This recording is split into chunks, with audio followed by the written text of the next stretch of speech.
before we started, I gave a sound and I said, dom dom, which played in your head again. Boom, boom. Boom, boom, boom, boom, Yep. boom, boom.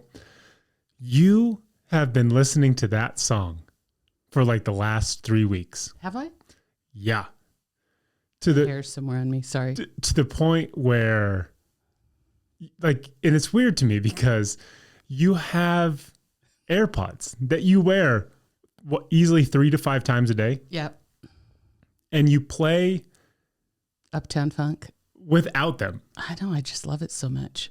What is it? I don't know. The song came out like 8 years ago. I know, but I discover everything late. You know what else I love right now? Lay it on us. Okay, and these are all late. I love Justin Timberlake, Can't Stop the Feeling. Yeah, oh yeah. Yeah. Like Around that. the same time, I think that might be 9 to 10 years ago. Okay, now this I know was late, and I know I found this when it came out. Okay. But I love it now. Yeah. Doesn't that happen with some music where it fades and wanes and comes back and you love it more? Absolutely. And I'm not saying that like I haven't listened to Uptown Funk since it came out. I don't know that I've actively searched it out in the last 5 years, mostly because I just hear it throughout this house a lot now. So then my other one that I love right now is Maroon 5. Which one is it? I have no idea. Sugar. Oh gosh, you and my friend Bryce. Oh God, I love it. To find the three of them in a row, would be pure heaven. My question is, because typically you're not listening to it on a phone, it's on your computer. So is it half the song, half the video, the visual? Yes. So, there's the original video, right? Right.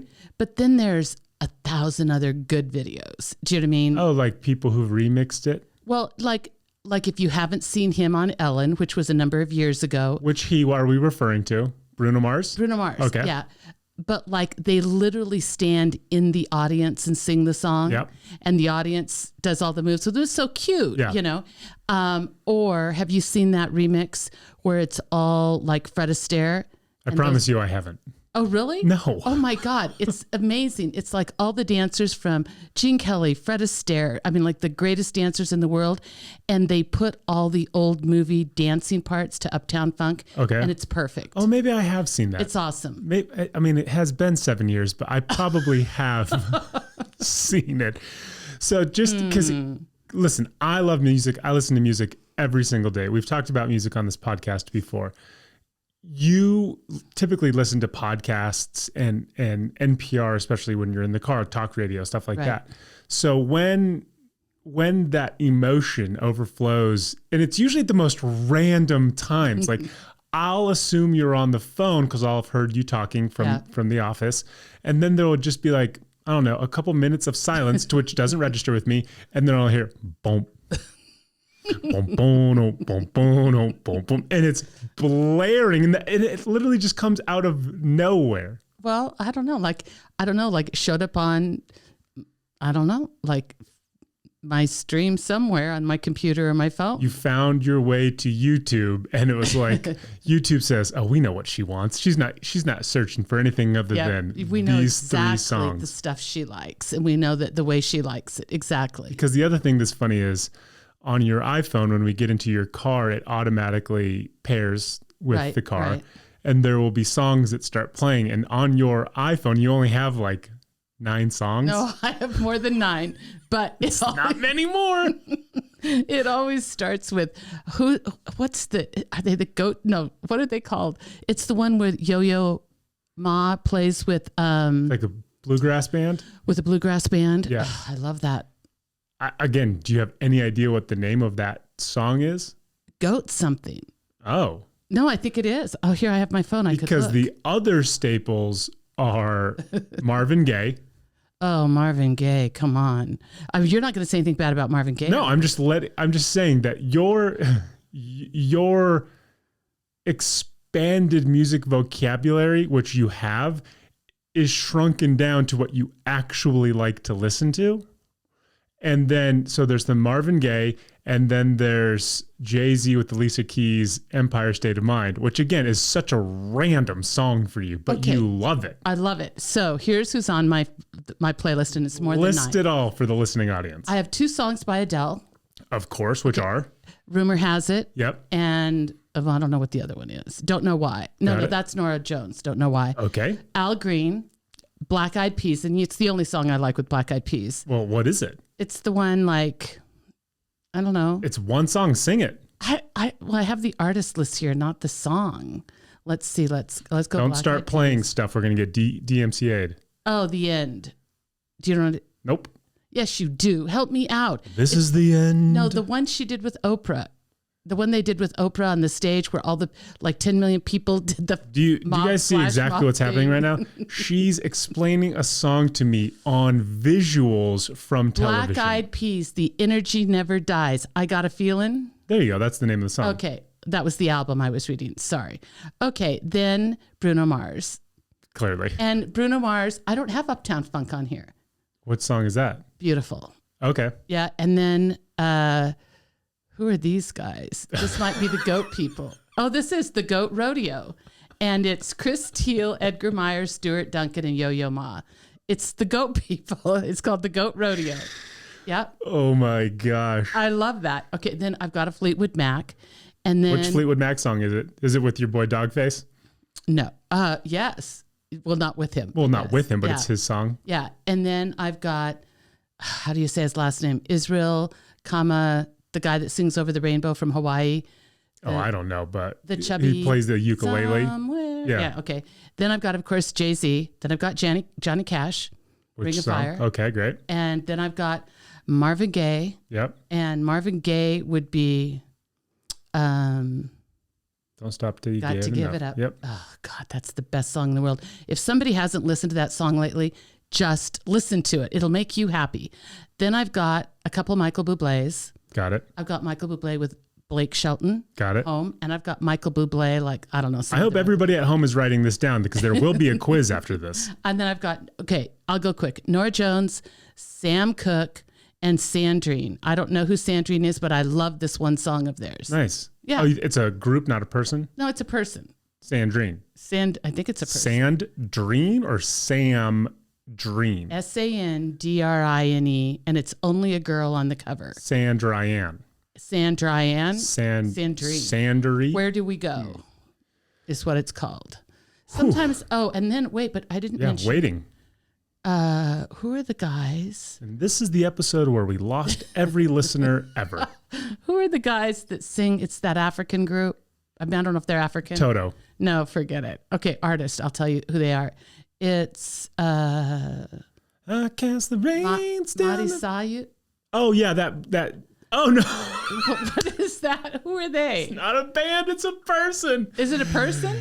It's a Hasidic Jew rapper named Modest Yahoo. Okay, not an African group. African group named Modest Yahoo.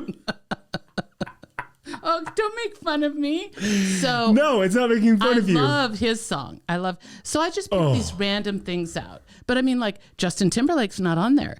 Maroon 5's not on there. I know they're on the YouTube. They're on the YouTube. You're horrible. You're horrible. Better than I even thought. Let's start the podcast. Welcome to the Deb and Kev podcast. One is a Harvard Business School alum.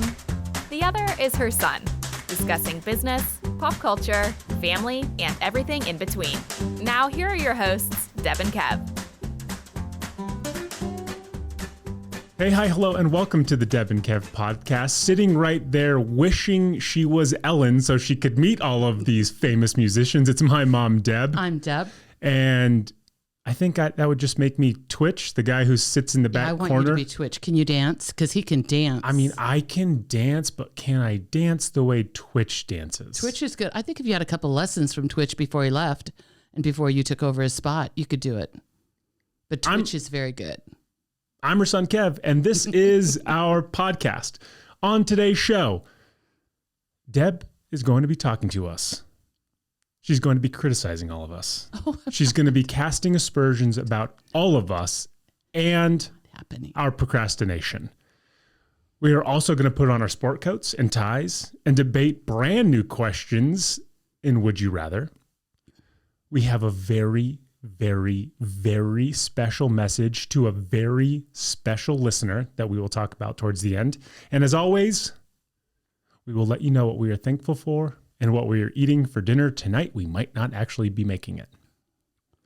But first, it's the Bjorn horn. If you thought you were going to get a Bjorn update this fast, you were right. You were absolutely right. Last week, we gave you all the ins and outs of what has happened with Bjorn. If you haven't listened to last week's podcast, push pause, go back, find the Bjorn update. Crash course update would be Deb didn't respond to Bjorn in a reasonable enough time for Bjorn. Yep. Deb then responded in what I can only imagine would be deemed as curt. Cryptic, maybe. Not Douglas, just curt. And we ended the segment by bantering about what we thought the truth was in relation to Bjorn and his conversations with you and his involvement of his wife. Meaning, did he actually let her know that he's been talking to you? Dad knows all about Bjorn. I don't know that Dad has any idea what to make of it other than he just kind of chuckles and goes about his day. So, I mean, to know, Dad is not a jealous person. No. I mean, I literally could go find some man, lasso him, decide I want him, get ready to move out. And Dad would be like, oh, okay. Like for real? That's your choice. Yeah, that's your choice. Like, that's how he would be. But I'm married.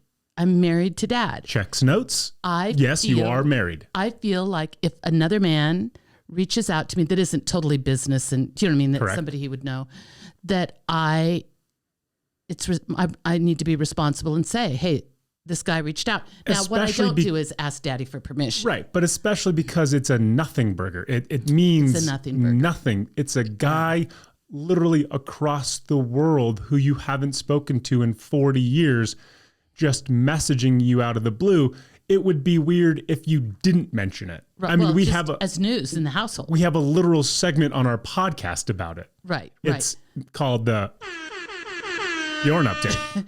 But all people should know that I think, and I believe, if you're married and somebody else that is married or not reaches out to you, you should share it right away with your spouse. Totally fair. That's the thing you should And do. extremely reasonable. Yeah. And so here we are. Yeah. We ended the last update with the belief that we may not hear from Bjorn, but Bjorn, he's going to zig when we think he's going to zag. And he responded a couple days later.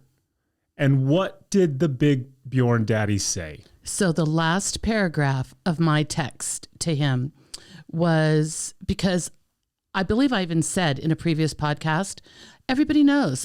I made the assumption his wife knew, right? I mean, because he was sending me pictures of her and the family and again, stuff. but then we doubled back on, is he trying to let us think that she knows by sending pictures? Right. Put a pin in that. Put a pin in that. So Bjorn is a very common name in Norway. His wife's name is not common anywhere. Olga. So, okay, we're just going to call her Olga. Yeah. Okay. I think Olga's works. So it took a few days for a response. He was probably in his feels. And I think that you're going to see why it took a few days after I read it. Okay. Love it. So I feel like I wish we had dramatic music to play under this, the dramatic readings of the Bjorn saga. Deb, Olga has not been knowing about me texting you as a social chat friend. Amazing. Absolutely. It's funny how all of a sudden his grammar starts lacking. Like Bjorn's, perfect English all the time, right? Until Olga's on the scene. So again, Olga has not been knowing about me texting you as a social chat friend. Now, here's the part that just made me laugh. That sentence, you could break it down word by word.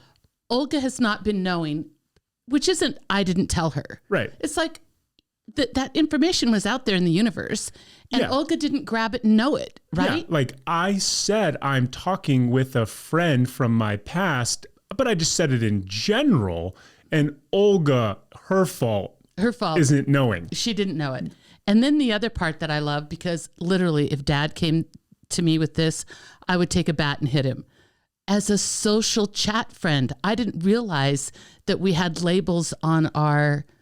I love a good social chat friend. I love social chat friends. SCFs, as I call them, they're the best kind of people to both chat socially with who are friends. So I'm with Olga right now. I've got to tell you, as a wife, as a woman, I'm with Olga right now. Assuming that Olga even knows, because she's unknowing right now. Right. It gets better. I told her about it yesterday. Oh. Since you also want her to know and feel well about it. I don't care how she feels about it. I just wanted her to know. I did say when I asked him, I said, I told my husband and he feels fine about it, right? So that might just be a little language thing. I just need to point out, this feels like a scene in a movie where a convict who has like ties to another country walks in front of the witness stand ready to speak. And they've lived in America and they speak perfect English, but all of a sudden they can't speak English anymore. Like, this is the most broken he has ever sounded. Ever. So then he says, however, she does not like this idea at all. Oh, no. Yeah. Now I feel bad for her. Well, of course, because she's not knowing. And now she's knowing. And now her knowing is making her upsetting.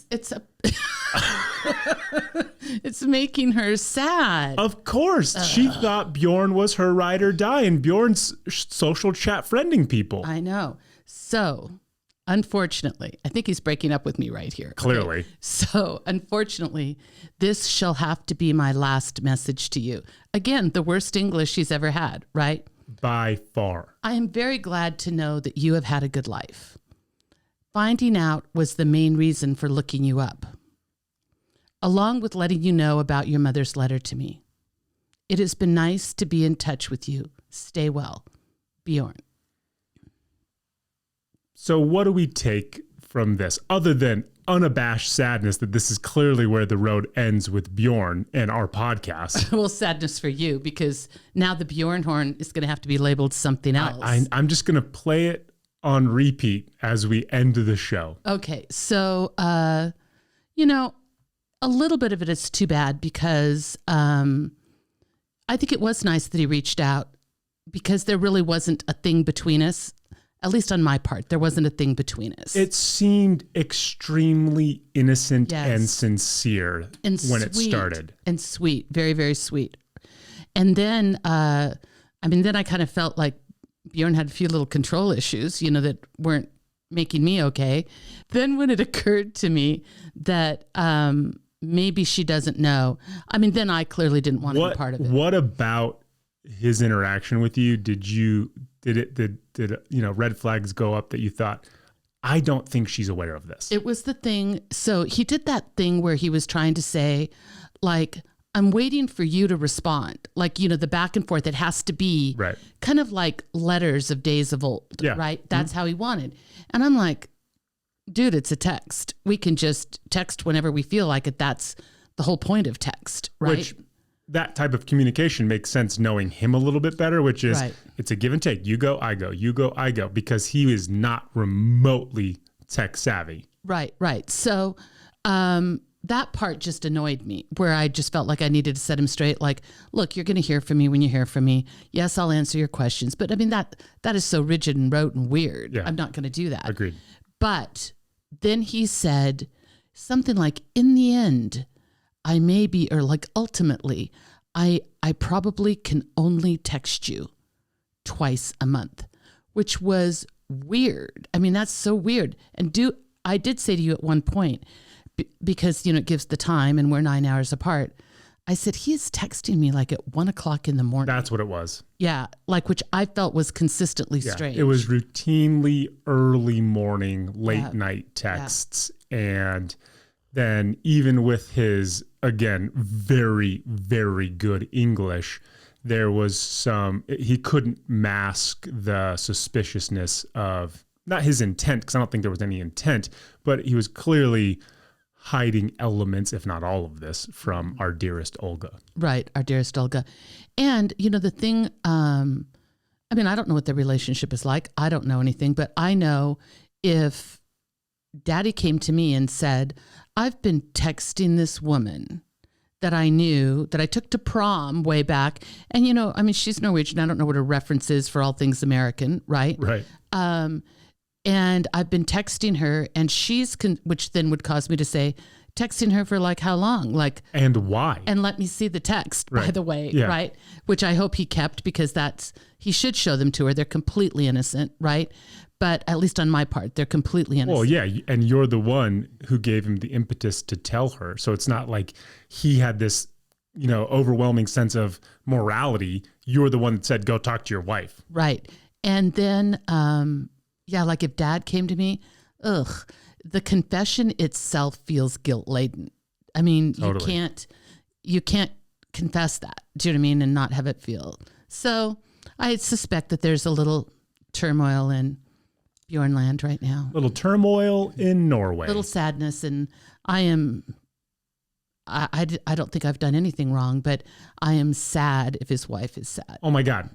The only thing you've done wrong is talk about it on the world's #1 podcast. Your actions have been nothing but stellar and above board. For sure, we're never going to tell Bjorn about the podcast now. Do you think Bjorn has any idea what a podcast is? I don't know. He didn't know what WhatsApp is, so I'm going to go with no. Yeah, very, very much so. He has no earthly idea what a podcast is.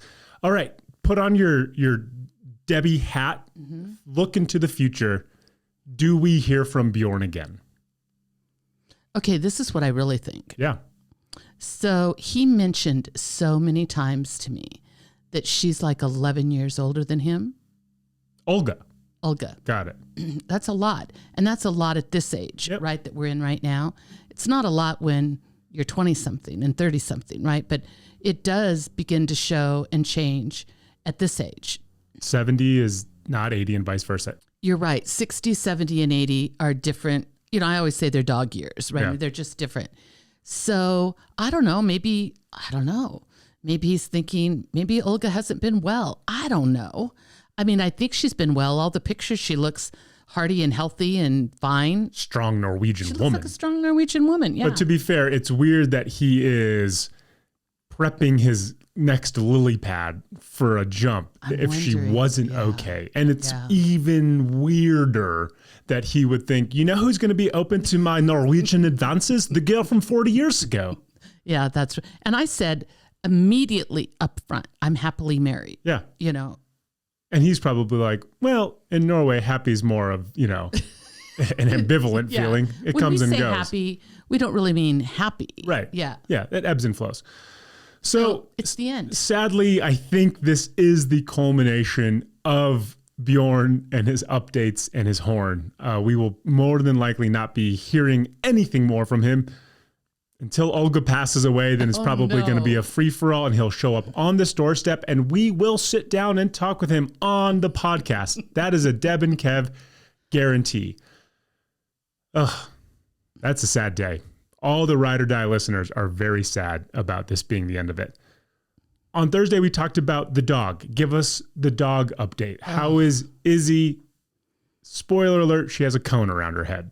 And it hits everything. Yeah. So the next night, she was on the bed with me, would not quit licking. Just woke me up all night long. And I'm saying, stop it, stop it, stop it, stop it. And she was clearly agitated, got her to the vet the next morning. And she looked bad. She has a little spot where she licks, but she's never broken skin. Nothing bad has ever happened there. It looked like a wound, where she was licking. Ew. Which is also the place where I was calling it a sock, right? Do you know what I mean? Was that giant thing. So she was licking that one particular spot over and over. She was going for that spot for sure. So we got to the vet, and the vet, oh gosh, I just have to say the vet is so good with her, and they're so nice to her. Are you allowed to go in yet? Yep, you can go in now. And the vet feels it immediately and goes, oh, and then says, okay, it's not a sock. It is right next to her skin, where the sock would be we would be shoving really hard. Got like, it. Up Try inside to of her. feel To deep it. inside her cavity almost. So good news is it's not a sock, but then that's the bad news. It's some kind of, she thinks it might be some kind of mammary tumor.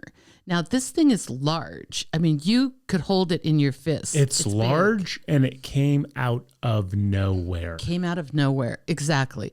So the doc's first thing is she's licked it. It's gotten infected. Let's get rid of the infection first. So she's on 2 different medicines and she's got a cone. Not happy with the cone. She has not embraced the new diameter of her cone. So Spatial awareness. Yeah, 0 spatial awareness. So every, 5 minutes, you just hear this and it's her like trying to turn around as she normally would and dragging it all the way across a wall or a door or the floor. And every time she does that and you catch her eye contact, she is so pissed. She hates it. Yesterday, though, it was funny. I was in the bathroom downstairs and I thought somebody was trying to come in. And I go, I'm in here. Yeah. And I go, it's just the dog. It's just the dog hitting the door with her cone. Do we have to be worried about her drinking water? Can she drink water? I brought water to her several times this morning already. Okay. Yeah. So I think we either have to, it's easy to take off. You can slip it on and off. Got it. But, and I last night, right before, when we went upstairs, I took it off. I kind of rubbed her head. I let it be off for about an hour. She didn't lick. And then she was sound asleep and I just put it back on. Got it. So I do think she needs little reprieves, but you've got to be on her. Yeah. Because She'll second you turn your back, she'll start licking. She's always been a licker, but especially right now. So we're trying to get this thing uninfected, if you will, and get that wound part to heal. And then the question will be, and I'm not going to be here next week, so I'm hoping you will take her to the vet and make a wise decision. Probably not. The question will be, will they aspirate it or will they just go in and take it out? Does aspirate mean prick a hole in it and drain it? That's kind of what it means. They get some pathology so they can test it to see if it's benign or if it's cancer. Got it. We don't need 2 people in this house with cancer. Well, I mean, she's not a person. Technically, one person would have that. cancer. We don't need a dog and a person. Yeah. We don't need 2 figures of this household suffering from cancer at the same time. And plus, Izzy is, you were wrong about 13. Izzy's going to be 12 this month. I don't think that's real. I think it's real. 2009, count forward. So Izzy's going to be 12. But Izzy, if people saw Izzy runs and jumps and plays like a puppy. Yep. We are not ready for Izzy to leave this planet. I mean, not ready. So we've replaced the Bjorn update with the mammary gland dog update. Yep, that's what we'll talk about. Not nearly as fun, has the potential to be tragic, but I guess so did Bjorn's. Well, we didn't know that when we started Bjorn that it had the potential to be tragic. This could easily spiral into a Dateline episode. We believed that the Bjorn thing was just food for fodder and we were just going to have fun with it. It was the first time since we started this podcast where I said to you, well, now I know what we're talking about on the podcast. Exactly. And now he's going to murder us in our sleep. Okay. Moving on. Deb's business segment. I asked you what it was going to be. You simply said procrastination. I wasn't sure if that was the topic or if you were telling me what you were doing. But I assume that's the topic we're going to discuss as it relates to professionalism. Well, it'll actually encompass everything. Love it. So I am a procrastinator for sure. Yes, you are. I am. I put, like when you tell me it's due on the 15th, I'll get it to you on the 15th, but chances are I'm staying up on the night of the 14th. Yep. And I think unless you told me the time, I have until midnight on the 15th to get it to you. There was a funny moment, I want to say last week or the week before. I had given you this document that I need you to look over and do some editing to. You had it for a week. Is that how long? Yes. And it was my fault for not giving you a hard date. But you were going to do it while you were on the plane, but the plane got canceled. Yeah. So then you were ultimately doing it the night that you were here still. And you looked at me and you started to criticize me for some of the stuff in this documentation to where I said, hold up. Had you have looked at this earlier, there would be no frustration because I would have edited it and given it back to you. And I think in that moment you were like, oh yeah, that's kind of on me, isn't it? Yeah, but the whole story is, here we go. I rewrote the thing because I did. I mean, and this leads us into the procrastination thing. So here's the thing. Procrastination by itself is not bad. And this is actually a great example. Here's where it could have gone wrong. The plane got canceled, when I'd planned to do it and tell you, hey, it's great. If I would have opened it on the plane, I would have gone, oh, I don't know if this is right. Do you know what I mean? And then I wouldn't have had you, to talk to you about it. Right. But what I did, because I was the one that procrastinated and I wanted to bear the burden, if there was a burden from the procrastination, I just rewrote a thing for you. Do you know what I mean? And sure. I rewrote the whole thing and had it for you in a matter of minutes. And there was my immediate criticism fell away. And, I took responsibility because that's what I would have done, right? Had I done it on day one. For me, I'll tell you, because I am a procrastinator and I preach this to clients and everybody, the best thing to say to a procrastinator is, hey, could you proof this for me? Right? And by the way, I need it back Thursday at noon. Hard days and times. Because and give the person the framework for things to not be right on something like that. That just happened to be a subject that I knew more about than you did. I mean, it wasn't, what you did wasn't bad. I just had additional information. So if you had wanted it, let's say on Monday, and you told me Thursday at noon, there's plenty of time then to rework anything or do whatever we need to do. Yep. There have been a number of studies done on procrastination because people that don't procrastinate, those people that take the gauntlet and just immediately, start working on it. Me. That is you. That's not the old you. It is the grown-up version of you. So I actually thought about this in the time frame that you gave me, this subject matter. I thought I'm for sure used to procrastinate, but not to like a debilitating amount. Like I would wait, but it was usually like 2 days before, rarely like night of. And I can't even tell you at what point I decided this isn't working for me.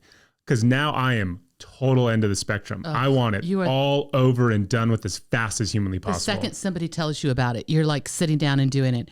So one of the things, they did a study on people that are like you, that just immediately grab it. And if it were school and you had a project that let's say they told you about on day one, and this project is going to be due at the end of the quarter.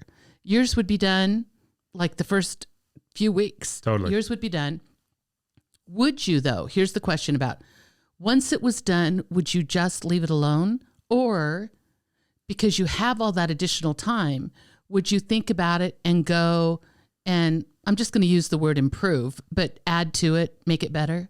I would absolutely file it away for like a week or 10 days. And I would come back to it with a set of fresh eyes. And I would say, what about this did I like? What about this do I not like now?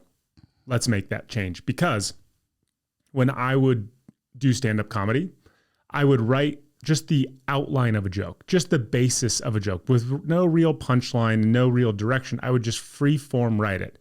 Then I would take a day and I'd come back to it and I would start editing it. Then I would take a day and I'd come back to it and then I'd really put it into the framework of what a typical joke would sound like and look like. And then I would wait a day and then I would start saying it out loud. And then I would just verbally start editing it just the way it came out of my mouth. So it's kind of the same thing. If I had a project that I had 3 months to work on, but I finished it in the first 2 weeks, I would say, okay, how can we make it better over this time frame? And then eventually I would just say, well, there's nothing else to edit. You're just editing for editing's sake. Now you're done. I love that you can break that into a process, because it's truly a process for you now. One of my teachers in high school told me that. Do you think you did that in college like that with that kind of consciousness? No, I avoided any and all work in college, and I wrote something and then just submitted it and prayed to God I passed. Okay. All right. So different tactic there, right? A little bit. So I have always felt shame because I'm a procrastinator and I know it. Interesting. Like I'm the person that gets the assignment just like you do. Yep. And I go into the quarter and I tuck it to the back of my notebook. Under the couch it goes. Forget it, right? Until everybody starts talking about it Sure. again. And I realize people have 10 pages of something. I have nothing. Panic sits in my heart. And then I can even rationalize that the panic that sits in my heart is the drive that gets me to act, to do the thing. And actually, I need that drive to be more creative. That's the fool's gold. That's the fool's gold right there. It turns out it's not fool's gold. Damn it. The studies say that in the quality of product, there is no difference between yours and mine typically. Fair. But here's where it can go wrong for the procrastinators. You die 20 years earlier because you're so stressed out. There's that. Here's where it can go wrong. It's if you leave it to the last minute and whatever it is. I mean, this could be like, cleaning your house. I mean, it could be anything. But if you leave it to the last minute, there could be something that you intend for this thing, this project, whatever it is. And the last minute component makes that thing unavailable to you. Now, it could be a person. It could be an interview. Got it. It could be if a project like you're actually building something. Yeah. I can't get this thing. Amazon doesn't have it. It's 3:00 in the morning, right? I mean, so where it goes wrong for procrastinators, and this is really the only place, is if I don't have everything I need and I've left it to the last minute, then I'm truly stuck. And then my performance isn't as good. So all things being equal, nobody could really tell the difference between somebody who did the project earlier and somebody who waited till the last minute. Typically, the biggest disconnect is the person who waited till the last minute doesn't have all of the necessary tools sometimes to properly execute on it. It would be like when you were in college. Now, I know you had the internet, but not like today. No, in no way like today. So if you would have realized, I'm just going to stay up late and write this paper. And then the guy down the hall said, well, you have to refer to these 2 books. And the library is closed. Right. You don't have the 2 books. Right. I mean, what do? You guys remember books? Yeah. So, I mean, you would have been in trouble, right? Today, so much is available if it's, a written project. But I think that procrastinators can identify with me and I don't know if this is rationalization, but the rationalization that when a little bit of, it doesn't have to be panic, but angst or pressure or whatever it is builds up, that I'll do a better job. It'll make me feel like I want to do it, which is like totally a lie to ourselves, Sure. right? You just don't want to do it. You just didn't want to do it, right? And then, I will attach on, which I read that tons of people do. I'm more creative when I wait and do it that way. That the stress actually taps into something great. Weird. Here's where procrastinators have their biggest problem in the workplace. Most procrastinators probably feel like I just said I did. They feel some shame around their behavior, right? And when we look at people like you look like, I don't know, goody two-shoes, like little misorganized, right? And I don't want to be that. Like there's a piece of me that doesn't want to be like, just exactly like that. And so procrastinators just need to learn to keep their mouths shut, because if they actually produce it, by the end, nobody knows the difference. I mean, if it has to be on a professor's desk or a boss's desk or ready for a presentation, and we both meet that deadline and we both do a good job, it just doesn't make any difference, right? Apparently not, according to the numbers. According to the numbers. So that makes me then ask, because I think very well on my feet. I can ebb and flow and I can make stuff up as I go. But for some reason, when it comes to like physical work, like the creation of a document or writing something, I need to get it out of my head, because getting it out of my head is freeing for somebody like me, because then it'll just sit with me the entire time. And we're kind of doing the same thing. You're not doing the work till later, so it's out of your head entirely. I'm doing the work up front so that it's out of my head entirely. So there's a ton of overlap in that middle section where you're not thinking about it and I'm not thinking about it. But also I'm free now to kind of tinker with it or move on to something else entirely. You can certainly move on to something else entirely too, but that thing still exists in the back of your brain. And I think that's where I go to, is I don't want all of my bandwidth taken up by something that I know I can do today. When you say that, you make an incredibly good case to not procrastinate. I'm not going to lie, because when you talking about that space that we both have the same space, right? Where we don't have to do anything because I haven't started yet and you've basically finished, Yep. right? The difference is, do I really forget it? Do I go about my business carefree without a worry in the world? I know you do. For the most part, yeah. Yeah. But does the procrastinator, right? And here's the other reason I do it is because more often than not, it involves somebody else. And I think I've mentioned this before. I just want my plate clean. I want it crystal clean. And if my plate being clean dirties your plate, I don't care, because now the onus is on you to take care of this element of the project. So I'm good. And I think that is what allows me to feel free, is when somebody says, hey, I'll get back to you in 2 weeks. Great. That's on you. When somebody says, hey, can you get this to me by the 15th and it's the 10th? I'm going to get it to you by the 10th because now I have 5 days to do nothing. To do whatever you want. Exactly. Right? Yeah. I think that, so what do we take from this? I think in the workplace, I just think it's important when you give people tasks that are deadline sensitive, right? The person giving the task should say something like, hey, Thursday by noon, or whatever it is. I think it just makes it so clean. And I know for me, I am a procrastinator.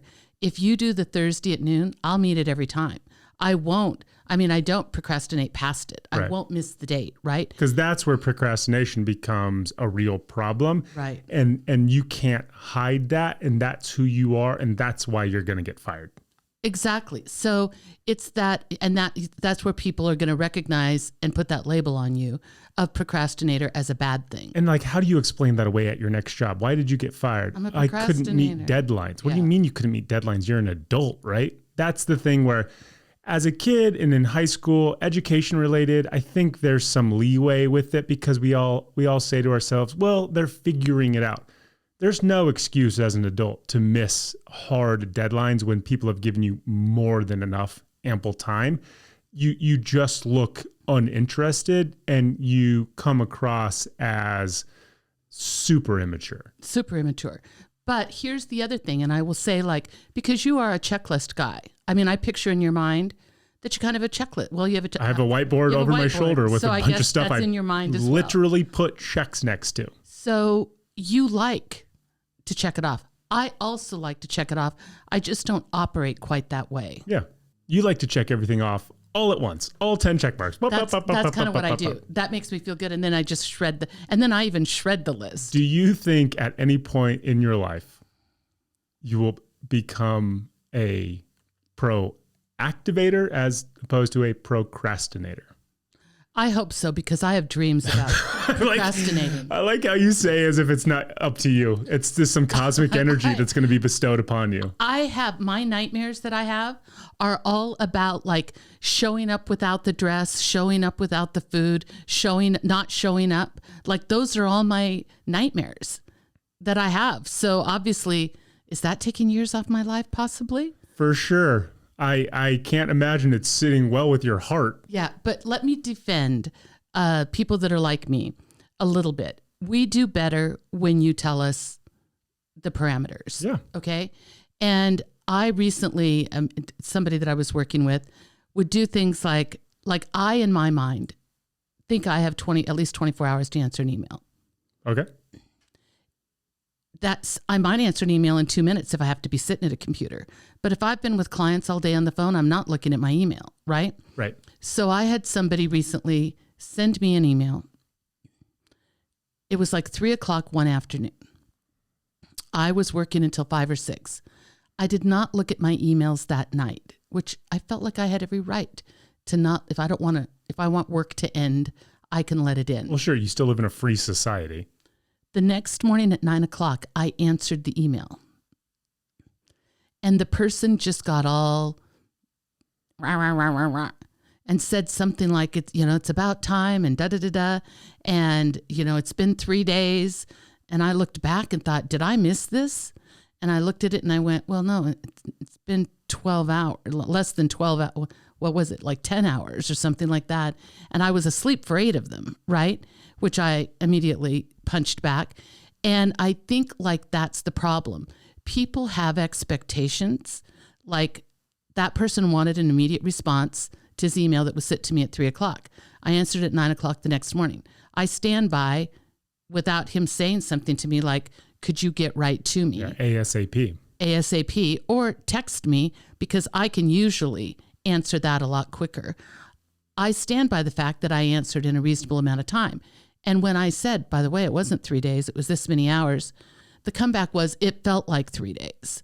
Well, that's your problem, not mine, right? And I think this is going to put a ribbon on this. Nice fat bow. If you're a boss or a manager and you work with somebody who you know procrastinates, I 1000% believe what Deb is saying, that if you give somebody the timelines, they will more often than not hit them. Here's your water to carry. Give them a real timeline that you can sit with. Because I've done this where I've said to somebody, can you get this back to me in 72 hours, with the hope that they would do it within like 24 to 36. Yeah. And when that threshold isn't met, even though I literally said in documentation, you have 72 hours, then I start getting antsy and irritable. But that's me. Right. Now that's a me thing, not a you thing. So when you give those strict time frames, don't cater to the procrastinator, because we know they're going to take the longest amount of time.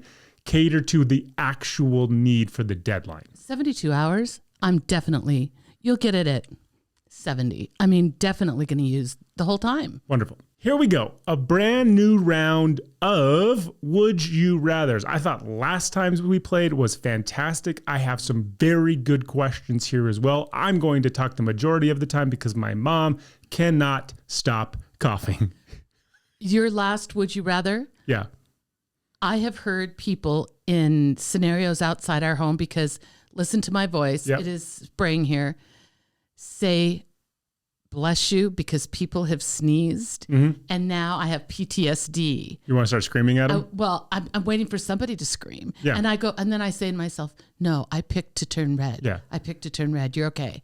And it's not real. And it's not real. Question number 1 of Would You Rather. Deb, would you rather have one real get out of jail free card or a skeleton key that opens any door in the world?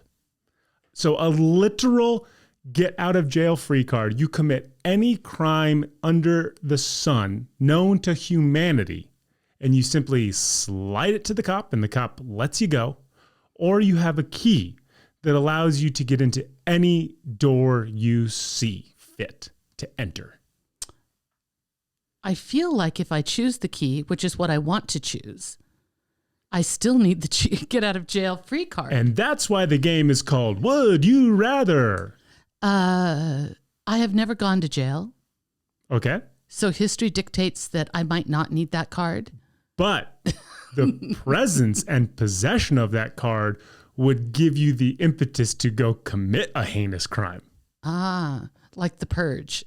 Like the purge. Like there's a person in all of our lives who we said, if I could get off scot-free, that person, I would do it. This card allows you to do it. I'm going to take the key. I'm worried. I want to say that I'm super excited to have the key, because I'm probably going to head like over to Italy to George Clooney's house or something, right, and use it. And then something bad is going to happen. But I can open the door and they could be waiting on the other side with a gun. That's exactly why I don't want the key. Because I love the idea. Like you use the metaphor all the time. Open up every door, see what's behind it, unless it's a shotgun. Exactly. Which that is where your luck will eventually take you, down the barrel of a shotgun in the most literal sense. So I don't have an interest in that. I want the get out of jail free card, if for no other reason that there is a comfort level that comes with that. In that I'm not actively committing crimes. I'm not going out of my way to assault people. But should I get mistaken for somebody that assaulted someone, I pull that little crispy limp thing out of my back pocket, hand it to the officer, and I go about my business, no harm, no foul, and my life hasn't changed. When you say it that way, then it's very attractive to me, because I do. You know what it is? It's about calming a fear, right? Mm-hmm. So I do have this weird fear that I'm going to end up in jail for something I didn't do. This thing I actually could have done, and I would get out. So with all the intent in the world. yeah, and the door thing is scary. I'm not going to lie. Like you could go to the museum and open the door at midnight, but then I've got to believe the SWAT team's going to come, right? Yeah, the door is the small cool element. All the pitfalls come shortly thereafter. Yeah. Okay, I'll go with the Get out of jail free card. Yeah. Number 2. Would you rather have all traffic lights you approach be green or never have to stand in line again? You are, wherever you're going, you are getting there in record time because you're never hitting a red light. Stop signs are what they are, but you're never hitting a red light. Accidents happen. Or you walk to the front of everything every single time. It's the Disney Fast Pass for life. Oh, that's hard. Break it down for me, Kev. It's the line. For sure Every it's the line? single time. I mean, first off, we live in a city where it takes 10 to 15 minutes to get anywhere, max, every single time.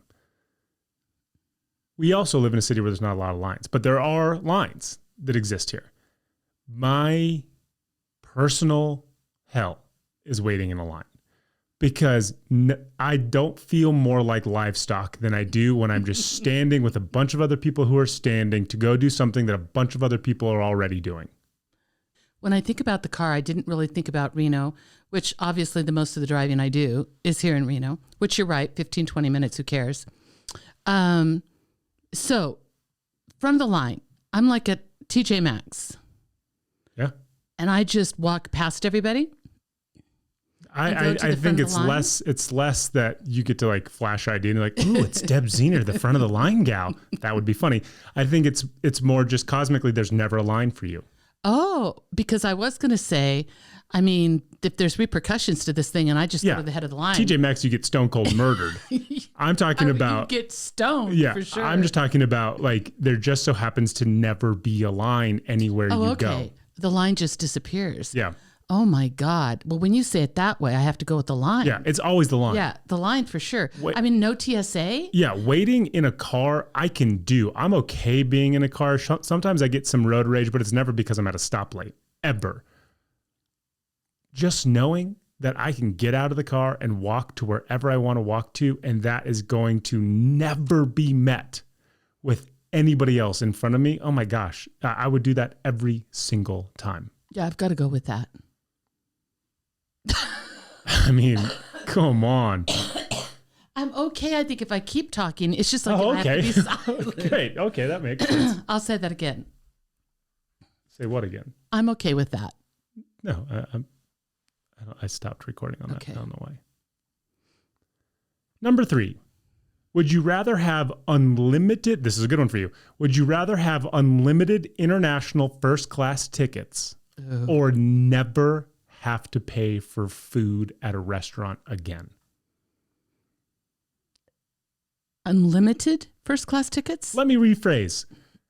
Rather have unlimited international first class tickets. So international. Yeah. Or never have to pay for food at restaurants. So when you travel domestic, it's up to you. You have to pay the bill if you want to fly first class. If you're traveling abroad, you're Gucci. You can go in the nicest of nice cabins that only the posh travel in. Or whenever you go to a restaurant, and I'm going to say whenever you order from a restaurant, takeout, you never, ever have to pay money. I'm going to go with the travel for sure. And here's why. Because if it's unlimited and it's free, I mean, I can go to like Paris this week. I can go to Italy next week. I can go to Dubai the third week because it's free. Well, the flight is free. Well, the flight is free. Well, I have to pay for my food, obviously. You pay for your food and you pay for your lodging. The flight itself is free. I still feel like that is nice. Of course it's nice, but imagine never having to pay for food from any restaurant ever again. Ever. It didn't include the grocery store, did it? To pay for food at restaurants. Okay. Oh. But you know, most of the Michelin star restaurants are not here. They're in other countries. So what, you're going to all the Michelin star restaurants just because you can eat there for free? Yeah, but then I have to pay to get there. Right. That's how this one works. Oh, I want both. I can tell you're going to pick the food for sure. Of course I'm going to pick the food. Are you kidding me? A guy like me, I'm just going to order everything all the time. I mean, don't get me wrong. When I think about traveling international, I literally have anxiety about like being in coach traveling international. And I think to myself, yeah, $2,500 to travel first class accommodations. Oh, it's more than that. I'm absolutely okay paying that because this gives me such anxiety. But the idea that I could order from my favorite restaurant every single day of the week and never have to pay the bill for it. Yeah, of course. That's the real world. Not, hey, I'm going to jet set to Paris again and do what? I don't know. Come back home. Walk around and, well, you can eat on the flight for free. No, it just says the ticket. It just says the ticket. Look at you trying to beat this game. Okay. But you're going to get fat. Well, I'm not going to eat every meal from a restaurant. I'll make my own salads sometimes. I'll make my own salads. Yeah. See, this is hard because of my age. I only have how many more years to live? 30. Yeah. 29. What did we agree on? No, 30 is the right number. 30 is the right number. So the travel is very attractive. You, however, have a lifetime to be eating. Yeah. I'm going to go with the airplane ticket. Good for you. What are you going There's no wrong answer. What are you going with? I'm going with the food, Okay. 1,000% the food. Would you rather have all your clothes fit perfectly or have the most comfortable pillow, blankets, and sheets in existence? I did not say mattress. I said pillows, blankets, and sheets. And now that's subjective because it's comfortable to you. Not like, hey, these are the most comfortable things as voted on by humanity, and it just so happens you don't like them. They're the most comfortable pillows and blankets and sheets for you. Clothes for sure. Clothes for sure, because you didn't mention mattress. Because they could be the best blankets and sheets. Yep. And if I have a bad mattress, what good are they? I mean, really. This one's tough for me because I don't necessarily like, short of sleeping on burlap, I don't really know that I care too much about the pillows, the blankets, and the sheets. Though maybe as time progresses, I will sit here and I'll say, man, maybe I'll sleep better if I have these three things. But being 6'7", finding clothes that fit perfectly is the needle in the haystack. It's really just an enigma. It's a belief that I know is never going to be true. I wear size large, tall, which is very rare to find anywhere. I think I actually wear a 34, 37 pant because I think 36 is just a little too short and 38 is too long. So the idea that I could wear perfectly fitting clothes for the rest of my life, being this freak, that's probably what I would choose. Pretty nice. Pretty nice. I mean, you've got to choose the clothes for sure. Yeah. Yeah. I mean, you've gone through like a pillow phase. Like, I don't like my pillow. I need a different pillow. Yeah. But you're still like young and in fairly good shape. And, you know, you can do it with a bad bed for a while. I'm pretty sure I'm middle-aged, but thank you for calling me young. What did you decide? Oh, clothes. 100%. Oh, you would pick clothes. Yeah, I would pick clothes. Got too. it. Okay. Last one.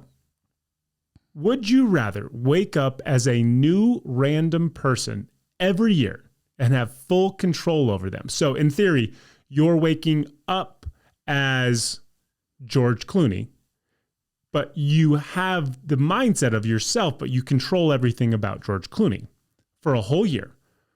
Conversely, you could wake up as a bum. Or once a week, spend a day inside a stranger without having any control over them. So you're just a passenger. But I don't get to pick George Clooney? No, this is actually, I think, the basis of Being John Malkovich. But the movie, you should all go watch it, by the way. The one that you have control over, you are the embodiment of that person. So you're Debs in the brain controlling this individual. So everything you think they say, every time you wave, they wave, you have control over them. And then after a year, it resets to somebody new. Or you're still yourself, but once a week, when your eyes wake up and when your eyes open, your eyes are opening to somebody else's world for 24 hours. Again, do I get to pick George Clooney? No, you just It's wake a roll up. of the dice. It's a random person. I could just be like, do I feel their body experience? Yeah. I mean, for all intents and purposes, you're them, but you're still you. Like, Yeah. you're you without the body of you. Yeah. But I could wake up and be a 600-pound person bound to bed. You could wake up and be a serial killer on death row. This is where this thing takes a twist. Oh. You fall asleep as like the prince of Saudi Arabia, and you just had the most lavish lifestyle in the last year where you're a specialist in falconry. Every car under the sun is yours. You travel the world 10 times over. You fall asleep on day 365 and you open your eyes and I could be on death row. you're on death row getting executed in 6 months. And then what happens if I get executed? And I think you die. Oh, it's over? I think so. I feel like this would be the twist in the movie. Okay. So, that would be tough.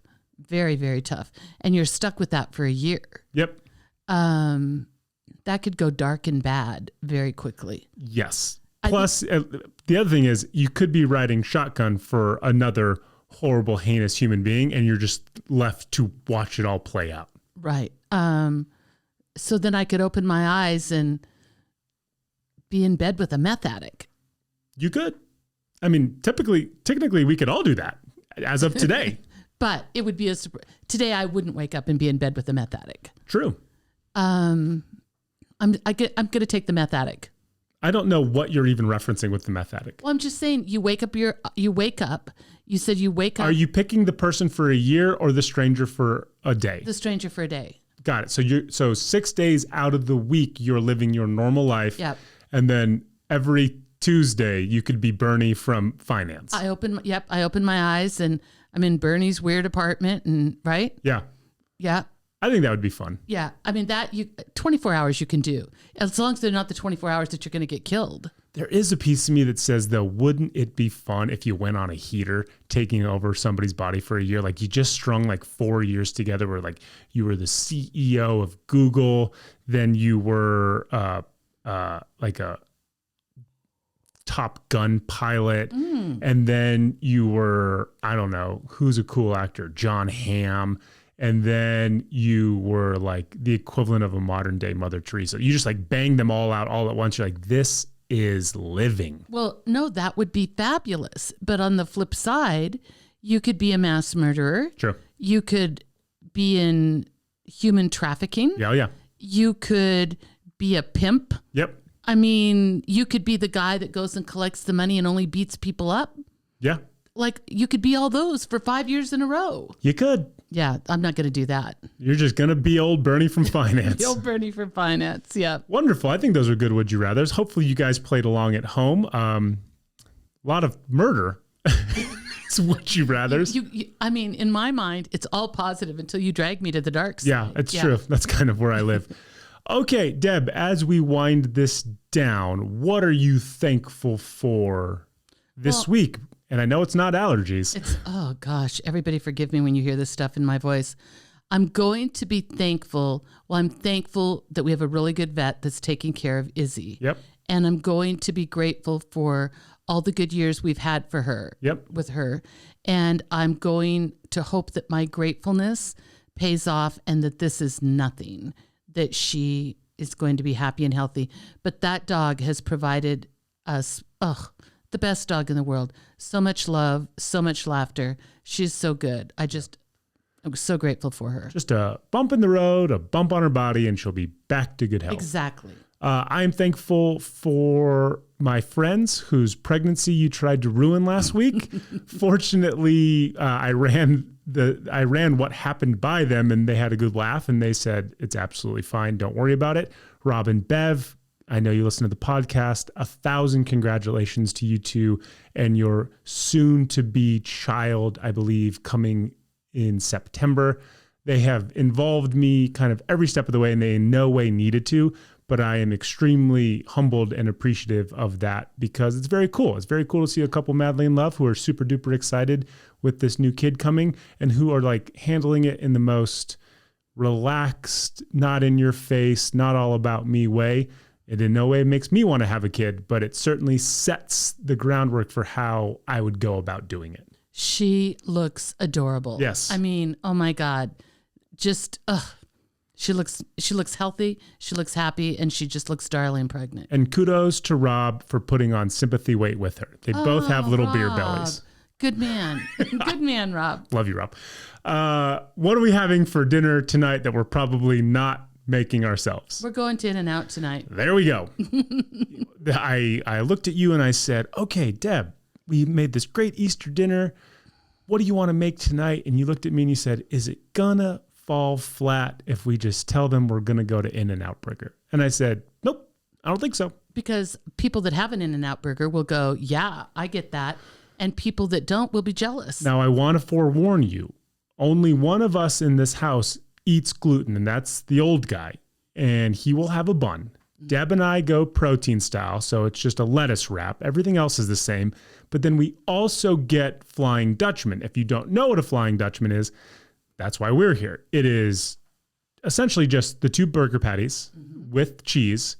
We add grilled onions to it. Yep.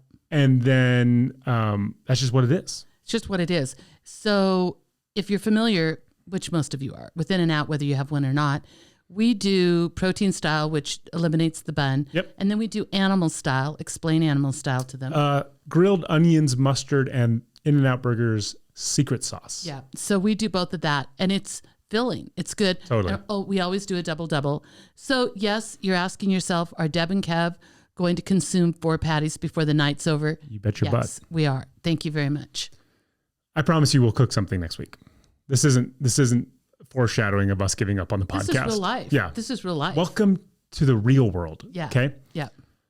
I mentioned at the top of the show that we have a very special guest that we want to shine, a very special listener that we want to shine a spotlight on. And you were told a story through mutual friends about a mother listening to our show religiously. She very much loves it. And she listens to it with one of her kids. Yes. Was it her only kid? No, I think she has more than one. Got it. So we want to, Deb and I want to reach out to our youngest listener that we know of. We don't know of anybody younger that is asking to listen to us. We were told he listens to us with his mom, and he asked his mom if he could start listening to our show in his room by himself. Cameron, out in Parkersburg, West Virginia. Buddy, we can't thank you enough for being our youngest, most loyal, most rabid fan that we have. When we were told your story, it tickled us pink. We were smiling from ear to ear. The idea that you would listen to this craziness with your mom and without your mom is so flippin' cool, my man. I can't wait for the day that we're able to meet you and give you a big hug, and you can see that we're nothing special, but the fact that we're special to you makes us feel special, and we are so appreciative of that. Well, and we want to give a shout out to his mom, Allie, of course, because Allie obviously has incredible taste. The best. And she found are we appropriate for a 9-year-old? I don't think this episode's appropriate for a 9-year-old. Like I said, we talked about some fairly inappropriate stuff, but my guy Cam gets it all, but he's just in tune. Well, and Cam is a basketball player.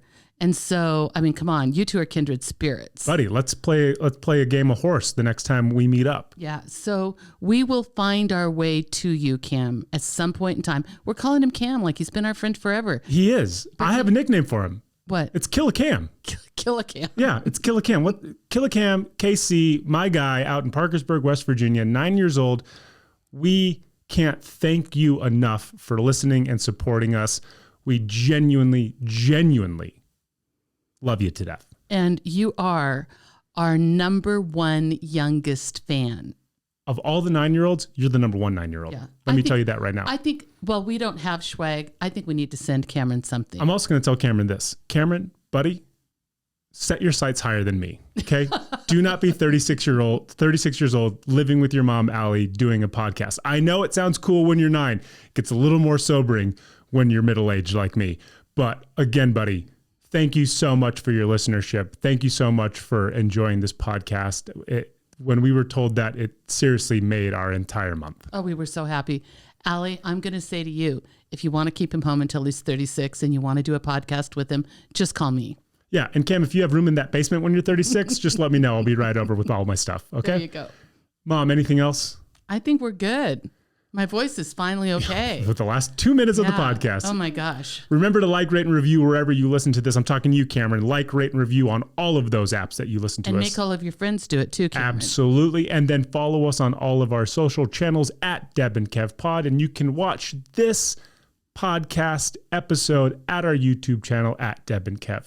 Mom, I hate allergies, but I love you to death. I love you. You've got so many edits. I apologize. But it was a good time nonetheless. We'll see you guys on Thursday. Bye, Bjorn. Thank you for listening to the Deb and Kev podcast. Remember to like and subscribe wherever you listen to this podcast. Follow Deb and Kev on Facebook and on Instagram and Twitter at Deb and Kev Pod.